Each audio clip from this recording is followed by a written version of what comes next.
Hello everyone, you are now watching the one-step equation add or subtract video. And this is the first video in a series of multiple videos in solving equations. Remember that when you watch this video, your job is to write down all this information and to learn from the examples that I give you how I want you to show your work and how to solve equations. Now, I know, again, that some of you can probably do some of these problems in your head, but really the goal here is about showing your work in a specific way so that as the equations get more difficult, you have the background knowledge to show your work for them. Remember that every section here basically has three parts to it. The first part is to watch the video and to take notes. The second part is the worksheet. For the most part, the worksheets are going to be jokey jokes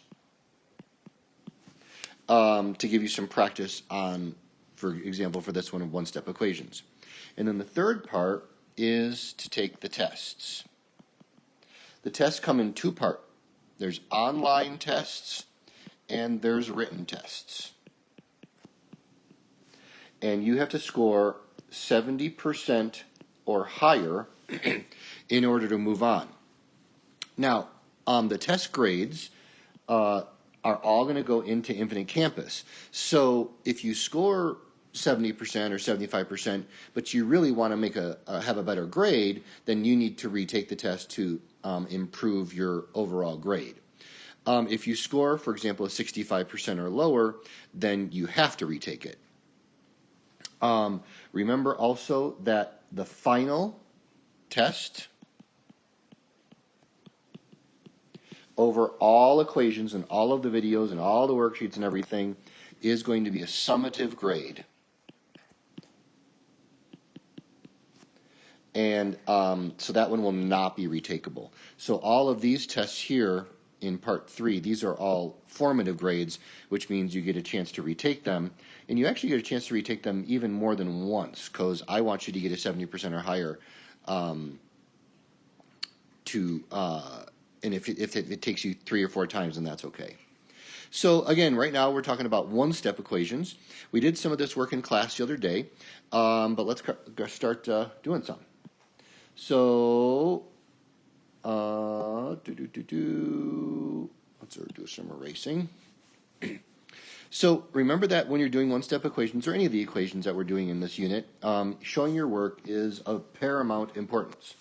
So I know that when you see an equation like this, you're going to be able to solve this one really quickly in your head. I can already see the answer. It's 2. But how do you show your work? Showing your work talks about this equation having 2 sides. So all equations have a left side and a right side. And the left side in this case has the x in it. So the x variable right here is what we want to solve for. And if I want to solve for x, I want to figure out what number goes into x that will make this thing true, which we already know the answer is 2. I have to be able to do something mathematically to get that. So in this case, I'm going to subtract 4 from both sides. And again, most of you probably remember this from previous year's work. But why do I subtract 4? Because on the left-hand side, so here's the left-hand side, here's the right-hand side. On the left-hand side, the x is added by 4. So I want to do the opposite, because when I add 4 and subtract 4, they cancel out to 0. And yes, you have to put the 0 on your paper. And so now that 4 is gone, I'm now left with just x. And then 6 minus 4 on the right-hand side is just 2, and I put a box or a circle around my final answer. It's a pretty simple thing to do, and I know you can probably see the answer pretty quickly. But showing that work is what I'm really looking for with your problems. Let's try another one. Write this one down. So y minus 8 equals 10. And so in this case, I want to solve for y. Again, I still have my sides. I want to solve for y, which means I want to get rid of that minus 8. So how do I get rid of a minus 8 or a negative 8? I add 8. And whatever I do to one side, I have to do to the other. Again, what I do to one side, I have to do to the other thing has to do with keeping the thing equal. So notice, for example, if I were to do this, if I added 8 to the left and I added 7 to the right, that should just kind of make you go, wait a minute, something's not quite right. Again, with this one, I can already see the answer is 18, because 18 minus 8 is 10. But notice that if I do different things to different sides, it doesn't actually help solve my equation. So that's why when I say what I do to one side, I have to do to the other. And so I add 8 to both sides. Now, how do I know I'm going to add 8? Why don't I subtract 10? Because the 8 over here is next to the y, and that's what I want to get rid of to go to 0. So you got to write that 0, and you got to cross them out. And then I get y equals 18 on that one. Another one. 3 plus m equals 12. So in this one, I want to solve for m. And here's my two sides again. I want to solve for m, so I have to get rid of the 3. So what's going to get rid of the 3? What mathematical thing? Well, that 3 is positive, so I'm going to subtract 3. And whatever I do to the left side, I have to do to the other. So I subtract 3 because positive 3, technically that's a positive 3, minus 3 is 0. And so m equals 9. So let's try another one. C minus 4 equals negative 6. Now, another thing you can do with these videos, and the nice thing about these videos is, one, I know that when you're watching YouTube videos, you know you can change the speed. So, you have like 1 times and 1.5 times and 2.0, I don't know what they call it, and I think they even have 1/2 times. So if you're watching this video at normal speed now, but you want to watch it later at double speed, you're welcome to. Obviously, you can even move through this video faster here too.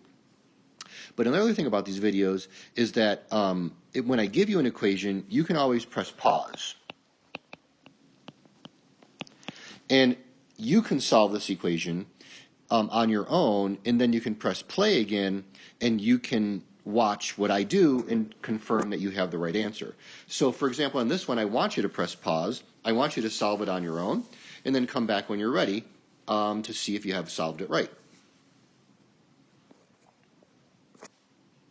So C minus 4 equals negative 6. Here's my two sides. I know I want to solve for C, which means I want to get rid of that minus 4 or that negative 4. So I'm going to add 4 to both sides. That cancels away, 0, and I get C equals negative 2 as my final answer. Let's do some more.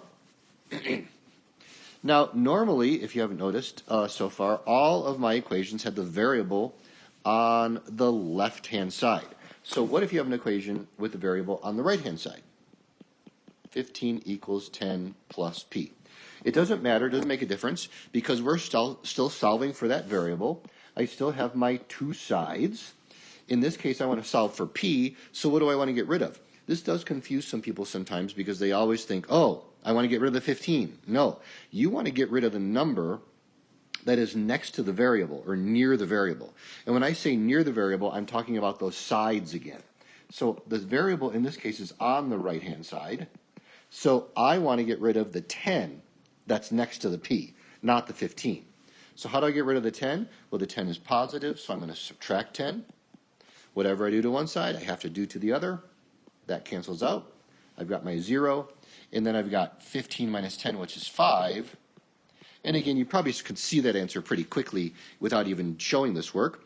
But showing this work is important. And remember, every single one of these units, or these little mini units, has a written test component. And I will be grading the work you have on the test. Let's talk about that a little bit. How will I grade that? Here's another equation. So if you want to pause right now and do this one and then come back in a second and see if you showed your work the way I want it, that would be great. So when I say show your work, for example, I know I'm solving for W, so I'm getting rid of the 4. I'm going to subtract 4. So right there, that's worth 1 point by showing that you have to subtract 4. I have to subtract 4 from both sides.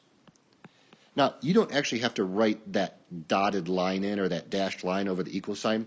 That's just to help organize the information, but you don't have to write that in. So crossing it out, that's another point right there. Rewriting the problem. So negative 3 minus 4 is negative 7 equals W. Keeping your equal signs in a vertical line, that's worth a point as well.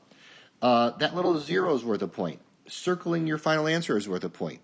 Obviously, getting the correct answer is also worth a point. Like if you got negative 6 on this one, that would make it incorrect. Some mistakes I do see with kids is, for example, when they do this problem right here, they'll often put lines underneath here. And the reason why you don't want to do that is because a horizontal line like that actually means something. Mathematically, if you see a line like that, that means division. And so this is a division bar. We've been talking about this since the beginning of the school year. So if you write this line here, that means you're going to divide, which is not true because negative 3 minus 4, you're actually subtracting technically. So putting those little lines in is not a good thing to do. And that would be a point off technically. Now, I know why you guys do that because when you were back in elementary school, you had those flashcards where you had 4 minus 2, and they put that line on there. And your teacher probably even asked you to write the line. But in now that we're in M25, we're doing algebra, getting ready for algebra next year. We don't do this anymore. Okay. Let's do one more. So I'm going to, if you want to press pause and see how you're doing on this one, that'd be okay. Okay, so I'm solving for x. I've got my equal sign. Want to line that up. I want to get rid of the negative 8 because the negative 8 is on the same side as the x. So to get rid of negative 8, I'm going to add 8. Negative 8 plus 8, that cancels and I get 0. I'm left with just x. And then over here, negative 2 plus 8 gives me 6. There is actually one more I want to do. What if I gave you this? 9 plus p equals 9. Now, often when people do equations and they end up with 0 as the answer, they kind of get can get confused by that 0. So in this case, when I'm solving for p, I'm going to subtract 9 from both sides. So here it cancels to 0. And we kind of are done with that. Here, p also equals 0. Now that's our answer.